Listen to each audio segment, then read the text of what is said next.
Hello, welcome to Roopa's kitchen. എല്ലാവർക്കും സുഖമാണെന്ന് വിശ്വസിക്കുന്നു.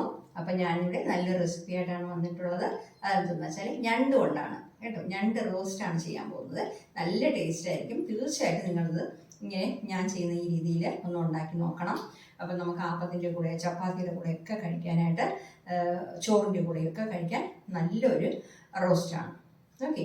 അപ്പോൾ ഇത് വന്നിട്ട് സാധാരണ ഇത് ക്ലീൻ ചെയ്യാനൊക്കെ ഉള്ള ബുദ്ധിമുട്ടുകൊണ്ട് മിക്കവാറും ആൾക്കാരും മേടിക്കാറില്ല. പക്ഷേ വലിയ പാടൊന്നുമില്ല. നമ്മൾ സാധാരണ ഫിഷൊക്കെ വാങ്ങിച്ച് കട്ട് ചെയ്യാറില്ലേ, ഏകദേശം അതുപോലെയൊക്കെ തന്നെ. പക്ഷേ ഇത് ശ്വാസം മുട്ടൽ അതുപോലത്തെ അസുഖങ്ങൾക്ക് ഇത് വളരെ നല്ലതാണെന്ന് പറയും. ഓക്കെ. അപ്പോൾ നിങ്ങളിത് എങ്ങനെയായാലും ഇതൊന്ന് ചെയ്ത് നോക്കിയിട്ട് നിങ്ങളുടെ ഫീഡ്ബാക്ക് ഒന്ന് അറിയിക്കണം. ഞാൻ ഇനി ഇന്ന് ഉണ്ടാക്കിയതിൽ ആവശ്യത്തിന് എരിവുണ്ട്. ഞണ്ടിനൊക്കെ കുറച്ച് എരിവ് വേണമെങ്കിലേ കൊള്ളാവൂ. പക്ഷെ തീരെ എരിവ് ഉപയോഗിക്കാത്ത ആൾക്കാരാണെങ്കിൽ പച്ചമുളക് 2 എന്നുള്ളത് ഒന്നാക്കാം. അതുപോലെ 1 ടേബിൾ സ്പൂൺ മുളക് പൊടി എന്നുള്ളത് ഒരു 3/4 ടേബിൾ സ്പൂൺ ആക്കാം. പെപ്പർ ഞാൻ ചേർക്കുന്നുണ്ട്. അപ്പോൾ അതുപോലെ നിങ്ങൾ എരിവ് നിങ്ങളുടെ എരിവിനനുസരിച്ച് ചേർത്തോളാം കേട്ടോ. അപ്പോൾ അതെങ്ങനെ ചെയ്യണം എന്നുള്ളത് കിച്ചണിലോട്ട് പോയി നോക്കാം. അപ്പോൾ നമ്മളിന്ന് ഞണ്ട് കൊണ്ടുണ്ടാക്കാൻ പോകുന്ന റെസിപ്പിക്ക് വേണ്ടിയിട്ട് ഞാൻ 1/2 കിലോ ഞണ്ട് മേടിച്ചിട്ടുണ്ട്. ഇത് ഞാൻ നീറ്റായിട്ട് ക്ലീൻ ചെയ്ത് കൊണ്ടുവരാം. അപ്പോൾ ഇത് ക്ലീൻ ചെയ്യാൻ അറിയാത്തവർക്ക് വേണ്ടി കാണിച്ചു തരാം. കണ്ടോ, ഞാനിതുപോലെ ക്ലീൻ ചെയ്തിട്ടുണ്ട്. അപ്പോൾ ഞാൻ നിങ്ങൾക്ക് ഒരെണ്ണം കാണിച്ചു തരാം. ബിഗിനേഴ്സിനെ അറിയാത്തവർക്ക് വേണ്ടിയിട്ട് ഇതുപോലത്തെ ഈ ഭാഗം ഞാൻ എടുക്കത്തില്ല, അത് കളയും. ഇതിപ്പോൾ അത് ആൾക്കാർ എടുക്കുമെന്ന് എനിക്കറിയത്തില്ല, ഞാൻ എടുക്കത്തില്ല. ഞാൻ ചെയ്യുന്ന പോലെ കാണിച്ചു തരാം. ഓക്കെ. കണ്ടോ, ഈ കാലിൻ്റെ ഈ തുമ്പ് ഉള്ള ഭാഗം ഉണ്ടല്ലോ, അതൊക്കെ ഞാൻ എടുത്ത് മാറ്റിയേക്കും. അത് എടുക്കത്തില്ല. ഉണ്ടോ, ഇതുപോലെ എടുക്കത്തില്ല. എന്നിട്ട് ഈ ഭാഗം ഉണ്ടല്ലോ, ഇതൊക്കെ ഇങ്ങനെ എടുത്ത് ചേർക്കും.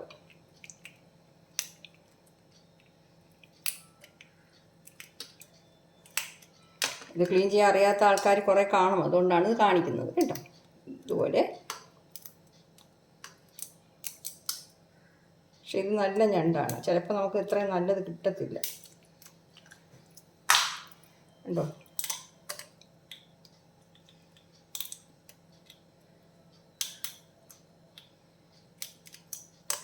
അപ്പോൾ അതൊക്കെ ഞാൻ എടുത്തിട്ടു. ഇനിയിപ്പോൾ ഈ ഭാഗം ഉണ്ടല്ലോ, ഈ ഭാഗം ഇങ്ങനെ ഒന്ന് തുറക്കണം. എനിക്ക് തന്നെ മാറിപ്പോകുന്നു. ഇത് അറിയാത്തവർക്ക് ചെയ്യാൻ ഇത്തിരി ബുദ്ധിമുട്ടാണ്, അതുകൊണ്ടാണ് ഞാൻ കാണിച്ചു തരാമെന്ന് വിചാരിച്ചത്. കണ്ടോ, ഇങ്ങനെ എടുക്കുമ്പോൾ ഈ ഭാഗം എല്ലാം നമ്മൾ കളയണം. ഇത് കളയണം. ഇനി ഇതിനകത്തുള്ള അഴുക്കുമെല്ലാം കളഞ്ഞിട്ട് എടുക്കണം. അത് കഴുകിക്കളയാം. കണ്ടോ, അത് കഴിയപ്പോൾ ഇങ്ങനെ കിട്ടി. ഉണ്ടോ, ഇത് 2ആയിട്ട് കട്ട് ചെയ്തിടുന്ന ആൾക്കാരും ഉണ്ട്. ഇങ്ങനെ 2ആയിട്ട് എടുത്തിട്ട്, ഞാനാണെങ്കിൽ ഇത് മുഴുവനായിട്ടാണ് ഇടുന്നത്. കണ്ടോ, ഇനി ഇത് 2 പീസായിട്ട് ഇടാം. ഞാനിപ്പോൾ ഇത് മുഴുവനായിട്ടാണ് എല്ലാം ചെയ്ത് വെച്ചിരിക്കുന്നത്. ഓക്കെ, ഇങ്ങനെയാണ് കട്ട് ചെയ്യേണ്ടത്. ഇതിലിങ്ങനെ കവർ ചെയ്തിരിക്കുന്ന ഈ ഭാഗം എടുത്ത് മാറ്റണം കേട്ടോ. ആദ്യം ഞാൻ എടുത്തപ്പോൾ എല്ലാം കൂടെ ഒന്നിച്ച് വന്നതുകൊണ്ടാണ്. ഈ അഴുക്കൊക്കെ നമ്മൾ കൈ കൊണ്ടെടുത്ത് കളയണം. അപ്പോൾ കണ്ടോ, ഞാനതെല്ലാം കഴുകി നീറ്റാക്കി വെച്ചിട്ടുണ്ട്. അതിനായിട്ട് ഞാൻ 2 സവാള, 1 ടൊമാറ്റോ, 2 പച്ചമുളക്, കുറച്ച് കറിവേപ്പില എടുത്തിട്ടുണ്ട്. ബാക്കിയുള്ളതൊക്കെ നമുക്ക് ചേർക്കുമ്പോൾ കാണിക്കാം. ഇതെല്ലാം ഒന്ന് കട്ട് ചെയ്ത് വെക്കണം. ഓക്കെ. ഇപ്പോൾ 1/2 കിലോയുടെ അളവാണ് ഞാൻ കാണിക്കുന്നത്. ഇപ്പോൾ 1 കിലോ വാങ്ങിക്കുകയാണെങ്കിൽ ഇതെല്ലാം അളവ് ഡബിളാക്കിക്കോണം.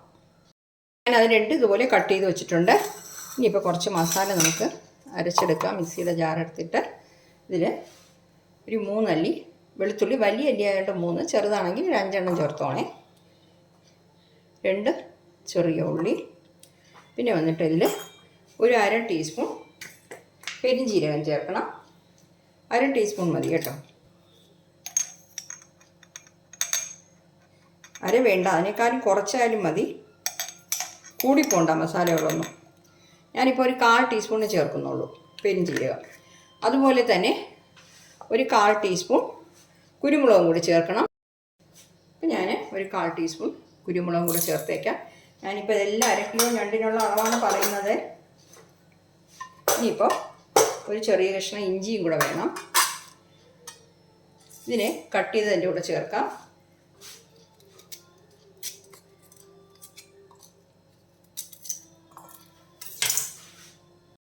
അപ്പോൾ ഇതിൽ നമുക്ക് 2 ടേബിൾ സ്പൂൺ വെള്ളം ചേർത്ത് ഒന്ന് അരച്ചെടുത്തിട്ട് വരാം.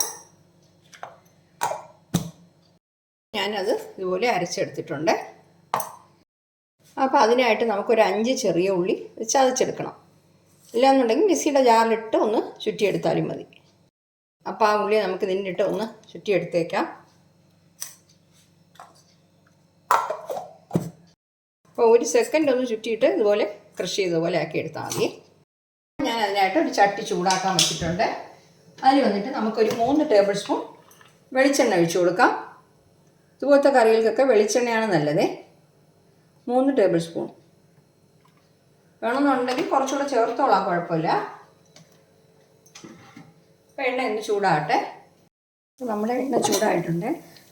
നമ്മൾ മിക്സിയുടെ ജാറ് ചതച്ച് വെച്ചിരിക്കുന്ന ചെറിയ ഉള്ളി ഇട്ട് കൊടുക്കാം.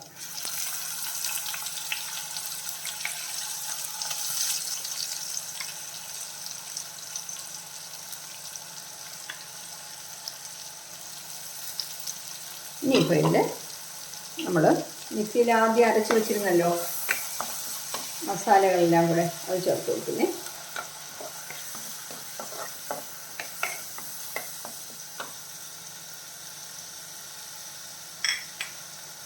പിന്നെ വന്നിട്ട് ഇതിൽ ഒരു തണ്ട് കറിവേപ്പില ചേർത്ത് കൊടുക്കുന്നു. ഇതിൻ്റെ ഇഞ്ചി വെളുത്തുള്ളിയുടെയൊക്കെ പച്ചമണം ഒന്ന് മാറുന്ന വരെ നമ്മളൊന്ന് ചൂടാക്കണം. അപ്പോൾ ഇതിൻ്റെയൊക്കെ പച്ചമണം മാറിയിട്ടുണ്ട്. അപ്പോൾ നമ്മൾ എടുത്ത് വെച്ചിരിക്കുന്ന 2 പച്ചമുളക് കട്ട് ചെയ്ത് വെച്ചിട്ടുണ്ട്, അത് ചേർത്ത് കൊടുക്കുകയാണ്. 2 പച്ചമുളക് കട്ട് ചെയ്തത്. ഇനിയിപ്പോൾ നമ്മൾ കട്ട് ചെയ്ത് വെച്ചിരിക്കുന്ന സവാള ഉണ്ടല്ലോ, അതും കൂടെ ചേർത്ത് കൊടുക്കുന്നു. ഈ സവാള നീളത്തിനും കട്ട് ചെയ്തിടാം കേട്ടോ. സവാള നല്ല രീതിയിലൊന്ന് വഴണ്ടിടണം. അപ്പോൾ നിങ്ങൾക്ക് എണ്ണ കുറവാണെന്ന് തോന്നുകയാണെങ്കിൽ കുറച്ച് എണ്ണയും കൂടെ നമുക്ക് ചേർത്തോളാം. എന്നുവെച്ചാൽ നല്ല രീതിയിൽ വഴണ്ട് കിട്ടണം നമുക്ക്, അതിന് വേണ്ടിയിട്ടാണ്. ഒരു 4 ടേബിൾ സ്പൂൺ എണ്ണ കൂടുതൽ വേണ്ടി വരും. നല്ല രീതിയിൽ നമ്മുടെ സവാള ഒന്ന് വഴണ്ട് കിട്ടാം. ഒരു സ്പൂൺ എണ്ണയും കൂടെ ചേർക്കുന്നേ.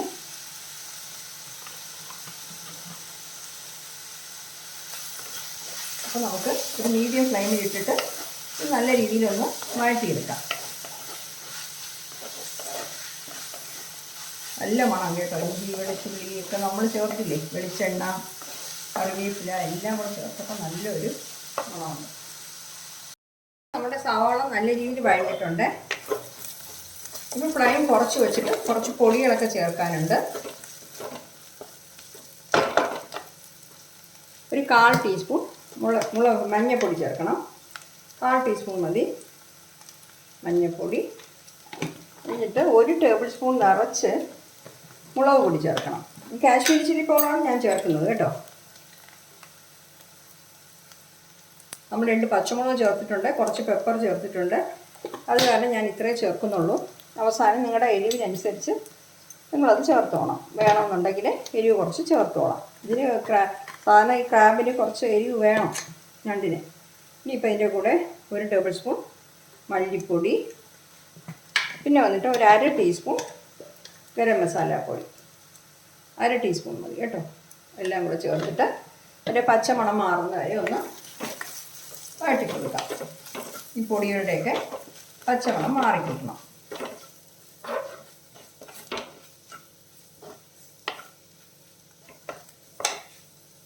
അപ്പോൾ പച്ചമണമൊക്കെ മാറിയിട്ടുണ്ട്. ഇനി നമ്മൾ കട്ട് ചെയ്ത് വെച്ചിരിക്കുന്ന തക്കാളി ഉണ്ടല്ലോ, 1 തക്കാളി, അതും കൂടെ ചേർത്ത് നല്ല രീതിയിലൊന്ന് എല്ലാം കൂടെ വഴറ്റിയെടുക്കണം.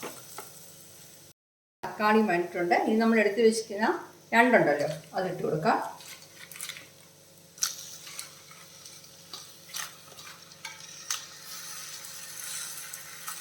കൊടുത്തിട്ട് എല്ലാം കൂടെ ഒന്ന് മിക്സ് ചെയ്യണം. തീ കുറച്ച് വെച്ചിട്ട് മിക്സ് ചെയ്യാം കേട്ടോ.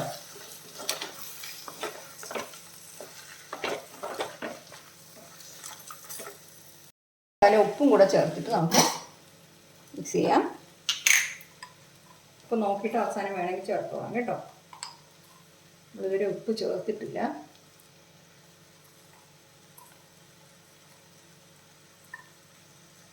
ഇനി നല്ല രീതിയിൽ എല്ലാം കൂടെ ഒന്ന് മിക്സ് ചെയ്യാം. നമ്മുടെ മസാലയൊക്കെ നമ്മുടെ ഞണ്ടിൽ പിടിച്ച് കിട്ടണം, എങ്കിലേ റോസ്റ്റ് ആവത്തുള്ളൂ. അപ്പോൾ എല്ലാം കൂടെ ഞാനൊന്ന് മിക്സ് ചെയ്തേക്കും. എല്ലാം കൂടെ ഞാൻ മിക്സ് ചെയ്തു. ഈ മൂടി വെച്ചിട്ട് മീഡിയം ഫ്ലെയിമിൽ ഒരു 3 മിനിറ്റ് വെച്ചിരിക്കാം. ഈ ഞണ്ടിലുള്ള വെള്ളം കൂടി വന്ന് അപ്പോൾ കുറച്ച് വേകട്ടെ, പിന്നീട് നമുക്ക് വെള്ളം ചേർക്കാം. തുറന്ന് നോക്കാം.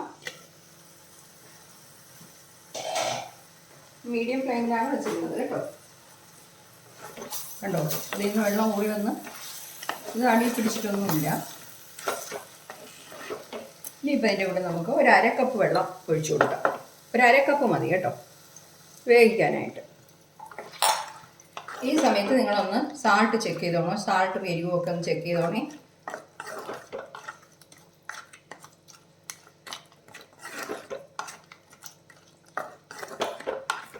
ഫ്ലെയിം നോക്കി വെച്ചോണം. ചില സ്റ്റൗവിൽ മീഡിയം ഫ്ലെയിം എന്ന് പറയുമ്പോൾ ഭയങ്കര ചൂടായിരിക്കും, ചിലതിൽ ഒട്ടും ചൂട് കാണത്തില്ല. അതുകൊണ്ട് ഫ്ലെയിം നോക്കി വെച്ചോണേ.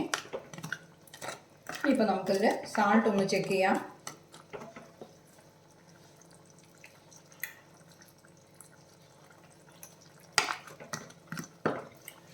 ഒരു നുള്ളു കൂടെ ചേർക്കാം. സാൾട്ട് തീരെ കുറഞ്ഞാലും കറിക്ക് ടേസ്റ്റ് കാണത്തില്ല. നല്ല എരിവുണ്ട് കേട്ടോ. ഇനിയിപ്പോൾ നമ്മൾ എരിവൊന്നും ഇത് ചേർക്കേണ്ട ആവശ്യമില്ല. എന്നുവെച്ചാൽ സാധാരണ ഈ ഞണ്ടിന് കുറച്ച് എരിവ് വേണം, എങ്കിലേ അത് കൊള്ളാം. ഇനിയിപ്പോൾ നമുക്കിത് മൂടി വെച്ചിട്ട് മീഡിയം ഫ്ലെയിമിൽ ഒരു 10 മിനിറ്റ് വേവിച്ചെടുക്കാം. രണ്ട് വേഗണ്ടേ, ഒരു 10 മിനിറ്റ് വേണം. ഓക്കെ, തുറന്ന് നോക്കി നമ്മളൊന്ന് ഇളക്കി കൊടുക്കണം കേട്ടോ. നമ്മൾ വെള്ളം കൂടുതലൊന്നും ചേർക്കാതെ വെച്ച് വേവിക്കുന്നതാണ്. അപ്പം പെരട്ടായതുകൊണ്ട് നമുക്ക് വെള്ളം കൂടുതൽ ആവശ്യമില്ല. അപ്പോൾ ഇടയ്ക്കിടയ്ക്ക് ഒന്ന് 2-3 പ്രാവശ്യം തുറന്ന് നോക്കി ഇളക്കി കൊടുത്തോളൂ. അപ്പോൾ ഇതൊന്ന് തുറന്ന് നോക്കാം. കണ്ടു, അതിലുള്ള എണ്ണയൊക്കെ പിരിഞ്ഞ് നല്ല രീതിയിലായിട്ടുണ്ട്.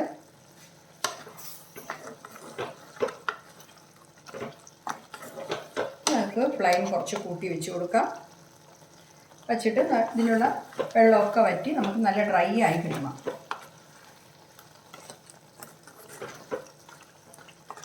അവസാനം ഒരു 1/4 ടീസ്പൂൺ പെപ്പർ പൗഡർ ചേർക്കും. അത് നിങ്ങളുടെ എരിവ് നോക്കിയിട്ട് ചേർത്താൽ മതി കേട്ടോ. ഇപ്പോൾ ആവശ്യത്തിന് എരിവുണ്ട്.